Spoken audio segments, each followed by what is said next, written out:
Ya, Assalamualaikum warahmatullahi wabarakatuh. Pada pertemuan 3 Web Programming 2 ini akan mendemonstrasikan tugas 2, yaitu hasil pengerjaan contoh 1, contoh 2, dan contoh 3, dan menghilangkan index.php. Pada pertemuan 3 ini, kita akan membahas tentang model, view, dan controller, di mana pada bab ini diharapkan mahasiswa dapat memahami secara detail tentang pembuatan dan penggunaan komponen model view controller yang merupakan kunci utama dalam penggunaan framework CodeIgniter. Pengertian MVC.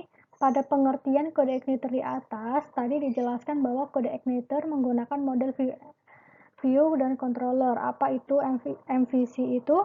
Kita juga harus mengetahui sebelum masuk lebih lanjut dan belajar CodeIgniter. Jadi MVC ini yaitu teknik atau konsep yang memisahkan konsep utama menjadi 3 komponen. Model, view, dan controller. Biasanya kita membuat website itu kita tidak memisahkan per bagian, mana bagian model, mana bagian view, dan mana bagian controller. Tetapi pada framework CodeIgniter ini, setiap bagian akan dipisah.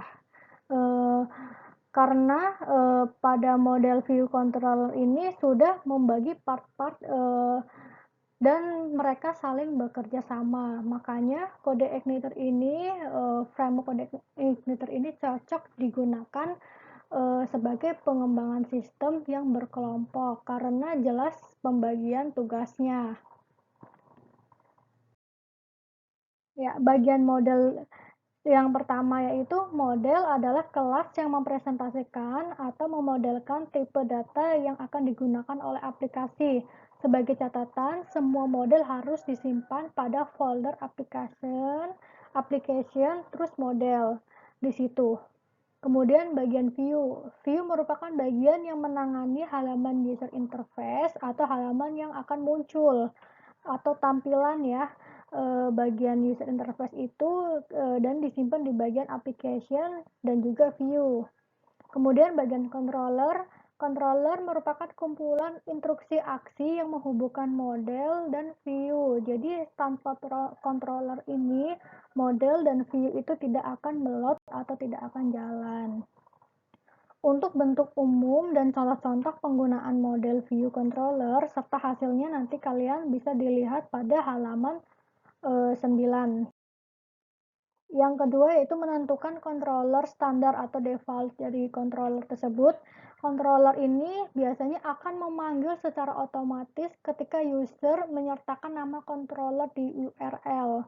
Misalkan controller index gitu atau controller welcome gitu. Nanti bagian controller ini akan nge-load bagian di bagian view maupun di bagian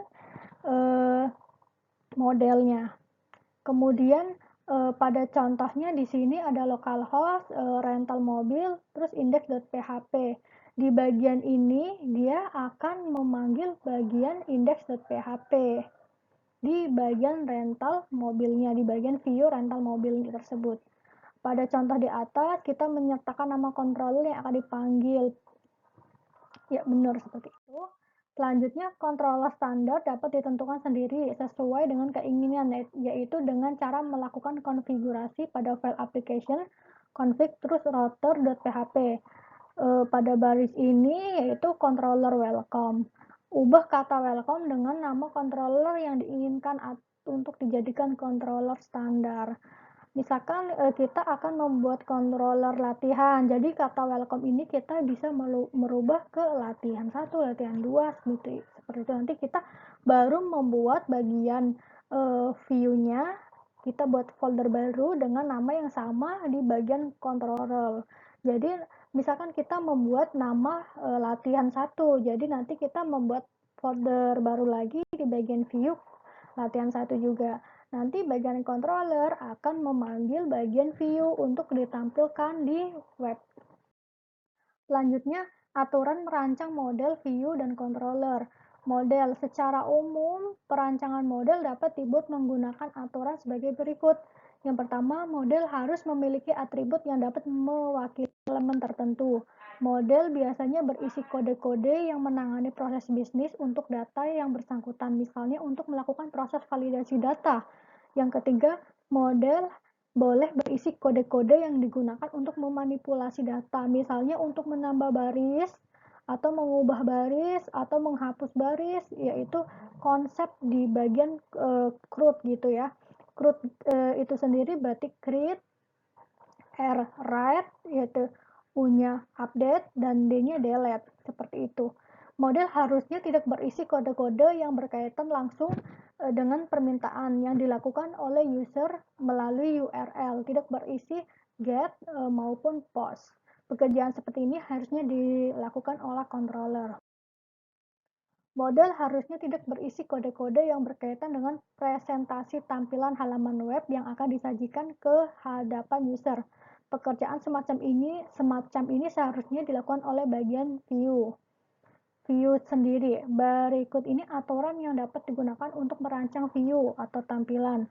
View harus berisi kode-kode yang bersifat presentasional, biasanya berupa kode HTML. View juga dapat berisi perintah PHP sederhana yang masih berkaitan dengan proses pembuatan tampilan, misalnya untuk menampilkan data. Jadi, bagaimana memproses view agar bisa membaca data tersebut dan mengimplementasikan dalam tampilan seperti itu. Kemudian view seharusnya tidak berisi kode PHP yang melakukan akses data secara langsung ke database. Nah, kalau akses data ini biasanya kita di bagian controller. View seharusnya menghindari kode PHP yang mengakses secara langsung permintaan dari user. Tidak berisi get dan post. Tugas ini sebaiknya didelegasikan ke controller.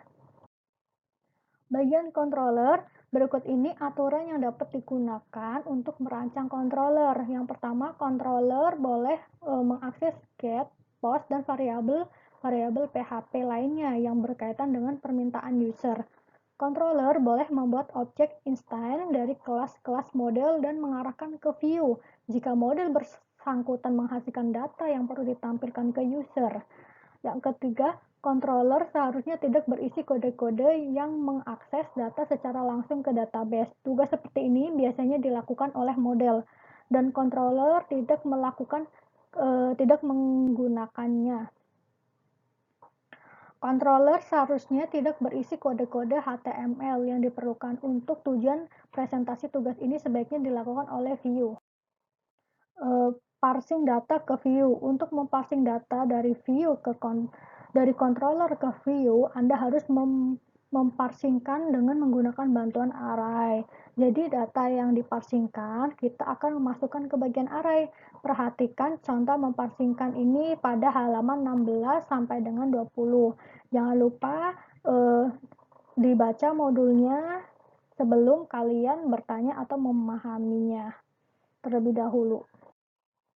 Tugas 3, tugas ini mahasiswa harus mengerjakan mengimplementasikan materi yang ada di pertemuan 4, yaitu membuat template sederhana dan dinamis dan menggunakan setting base URL yang ada pada modul halaman 26 dan 30. Demonstrasikan dan kumpulkan hasilnya pada pertemuan selanjutnya.